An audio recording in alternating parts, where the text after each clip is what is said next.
In this video, I'm going through the headline things that us landlords should be aware of, because landlords are right now selling more property than has ever been recorded in history. Rightmove have reported 18% of properties on the market right now are buy-to-let properties, which is the highest level they have ever recorded. So landlords, should we be worried? Now, honestly, and bear in mind, I founded one of the largest single branch national estate agencies in the country. I honestly don't think so. But if you're not paying attention to the changes that are literally triggering thousands a month to divest their property portfolios, you could be walking into a legal minefield.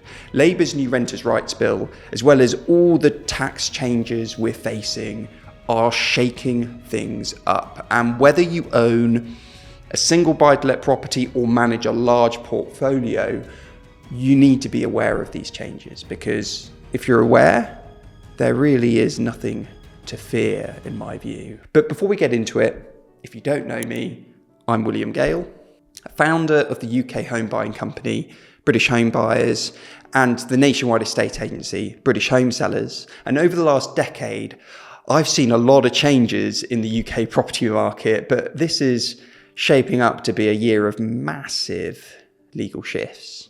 And in this video, I'm breaking down the critical changes that will have a big impact on your investments, your profits, and yes, even your freedom. Well, maybe not your freedom, but certainly your freedom on aspects of your property portfolio. So let's get into it. Section 1, the Renters' Rights Bill. Now, I know you're sick and tired of hearing about it, but let's start with the Renters' Rights Bill, which is making headlines. This new bill is all about giving renters more security. And the general narrative I hear is, hear a lot of, is it's going to make landlords' lives a lot harder, which, to be honest, I just don't think is true. I think it's clickbait. I think in reality, the biggest hardship for us landlords is not adapting to change, not that change is actually bad. Comment if you agree or disagree with that specific statement. But one major change is the abolishing of Section 21 no-fault evictions. That means landlords will no longer be able to evict tenants without a legitimate reason. So if you're used to regaining control of your property quickly, that might not be the case anymore. Another key change is there will also be no such thing as fixed term tenancy agreements. Instead, all tenancies will run indefinitely and can only be ended by the tenant or the landlord for a valid reason. So many landlords, I believe, are blowing these changes out of proportion.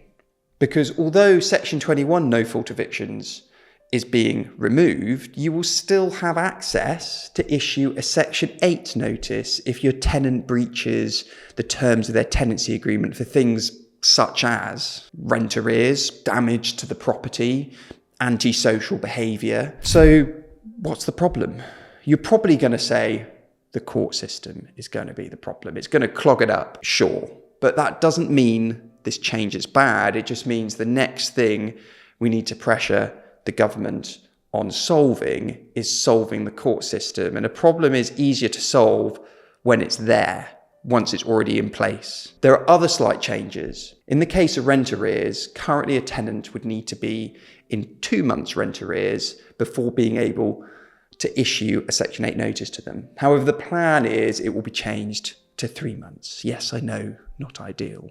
Tenants would also have 4 weeks to vacate at this stage, up from 2 weeks at the moment. So it adds 6 weeks in total. But with issuing Section 8 for damage to the property or antisocial behaviour, you can issue Section 8 at any time you have sufficient evidence. You could also request your property back if you want to move back in or if you want to sell it. But the key important change is you can't do that within the first year. And at that point, if you do wish to do that, you need to give 4 months notice, which is an increase from 2 months notice right now. Now, I appreciate I'm going to be unpopular amongst many landlords for saying this, and by all means, throw comments at me if you disagree, but I don't think these changes are bad. Ultimately, there is Always a clear process for me to gain possession of my properties. Granted, not as quickly as right now, but I've been a landlord for over a decade and I've only ever had to evict one tenant. And there is nothing in the Renters' Rights Bill that forces me to rent to a particular person. Yes, I do need to market the property fairly to everyone, but ultimately I can choose the tenant I am most confident in the same way you can choose who you sell your property to. So in reality, all this will lead to is me taking more care in picking tenants that I perceive to be reliable. But there is also enough breathing room for tenants to catch up if they're behind on rent, and enough security for them to know they can't just be evicted unless there is a good reason. I'm sure it makes your blood boil too when you hear stories about tenants complaining about, mold and reasonable problems, and then the landlord just issues them Section 21 rather than dealing with the legitimate issue. All of this will crack down on those bad landlords. But how do I think the Renters' Rights Bill should be changed or improved? I wish all the same things existed within the bill, but they made the process easier and more timely to evict tenants not paying rent or damaging the property, and that there was a clearer route to how such behaviour would damage the credit rating of the tenant. If, as a landlord, I don't make my payments on my mortgage on time, ultimately that is going to start damaging my credit rating. The exact same thing should apply to tenants in my view. It would if they didn't make their phone bill payments on time. I don't see why there would have been much opposition to including this, and by doing so you're protecting tenants and landlords against unreasonable behaviour. By not doing this, all we're going to start seeing is rents continue to rise as more landlords leave the market out of fear, and those left need to build in the risk of these potential risks into the rent they're charging, and rents are going to keep going up. Section 2, changes to the minimum EPC ratings. 4.5 million rental properties in the UK have an EPC rating of D or lower. Right now, there are about 5.6 rental properties. So you're talking about 80% of landlord properties currently rated at D or lower. And by 2030, every buy-to-let property will need to have a rating of C or better as part of the government's Warm Homes Plan. Okay, so what's the problem with this? Well, the average cost to improve an EPC rating of D on a property to C is around £9,260. So let's just keep that figure up here for you to look at. Now, let's look at the average rental profit per property, which Google thinks is about £150 a month. So that £9,260 up here, divided by £150 per month, totals 64 months. Divided by 12 months, in a year totals 5.3 years. So think about that for a moment. Landlords have about 6 years to increase the energy efficiency of their properties. And on average, it will probably take, in terms of cost, about 5.3 years of their profits to pay for it. So for a lot of landlords, they think, what's the point? Let's just sell up now and avoid all this hassle.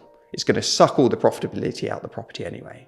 My view is, well, wait a minute, stop thinking about improving the EPC rating of your rental property as a cost, but as an investment. It's like building an extension. It's ultimately going to increase the value and the rentability of your asset.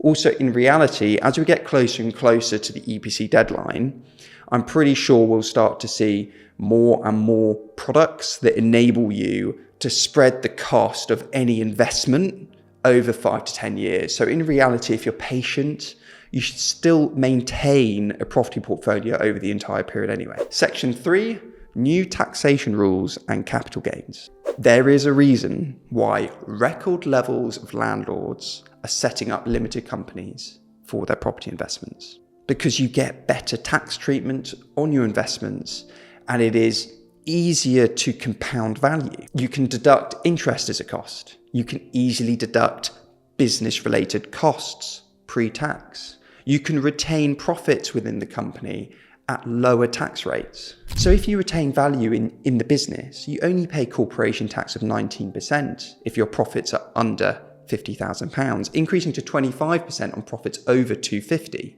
with marginal relief between those two figures. And then you can reinvest those profits within the business. Of course, throughout, you can choose to take dividends out the business, which you're then taxed again, which overall is still way more tax efficient than paying capital gains or pay tax rates as part of a salary, for instance. So that's why 70% of new buy-to-let purchases in England and Wales were made using a limited company. And honestly, I find it madness 30% of purchases have chosen to do so in personal names. I think that's just a knowledge gap. It is just so tax inefficient to do that. For you landlords that currently own buy-to-let properties in your own name and want to keep those properties long term, why not buy them from yourself via a company you own or set up? Next time you're looking to remortgage, talk to your mortgage broker about it, as you can consider setting a limited company up and buying the property from yourself through that limited company you also own. There are buy-to-let mortgages that allow you to essentially do this without needing that deposit. What happens instead is the ownership just moves from you to the limited company, and that deposit becomes equity you then have in the property, then becomes a director's loan to you and the company. The money you do need to cover is the legal fees and the stamp duty, but you may be able to cover that by adding it to what you borrow if the property's increased enough in value or if your gearing's low enough. Long term, you're ultimately going to make that back by better tax treatments if you hold the property long term. And also you can get higher mortgage amounts through a limited company because lenders take in consideration the better tax treatments into how much you can ultimately borrow against a property. Section 4, new compliance and licensing requirements. The big problem the buy-to-let market has for lawmakers is no one actually knows exactly how many landlords operate within the sector. You could buy a property tomorrow in your name and just rent it, and then it's up to you to declare the income in your tax returns. That is why so much policy has made owning property through a limited company so much more tax efficient, because it ultimately is pushing us landlords to own properties within companies that the government can easily track and tax. The Renters' Rights Bill pushes this further. The government wants to create a private rented sector database. So all landlords and buy-to-let properties will be registered and tracked within it. The details of this need to be ironed out, but essentially every landlord will need to register themselves and properties. It will include the company managing the property, if there is one, and the contact address for the owner or the management company, whoever's responsible. It will include information on any offences and penalties towards the landlord, for instance. It may also include the rent paid for each property, making it completely transparent. So the whole idea is complete transparency in the buy-to-let property market. Now, this is exactly the same way the land registry did it, that tracks who owns what property, and it was made compulsory to register on it in 1990, and later it's digitised. So now you can type any address, get the title deed, and see who owns that property. Essentially, this same sort of thing will exist for buy-to-let properties and landlords. In reality, I personally think this is a good idea. It's modernising the sector in a way that really in reality should have happened years ago, and it already exists with the land registry for property ownership, which no one's complaining about now. But what do you think? Is there something I'm missing with all of this? So, in conclusion, we've gone through the Renters' Rights Bill and the new process to evicting problem tenants. 2, changes the EPC rating on buy-to-let properties by 2030. 3, tax changes driving landlords to holding property through limited companies. And finally, 4, database of landlords and buy-to-lets. So look, these things are all good changes. Yes, there will be growing pains, and to be frank, landlords being spooked by this is great for all of us landlords that stick around, because all this creates is a bigger shortfall in the supply of buy-to-let properties that then drives up rental prices for the rest of us, as we've all seen and experienced.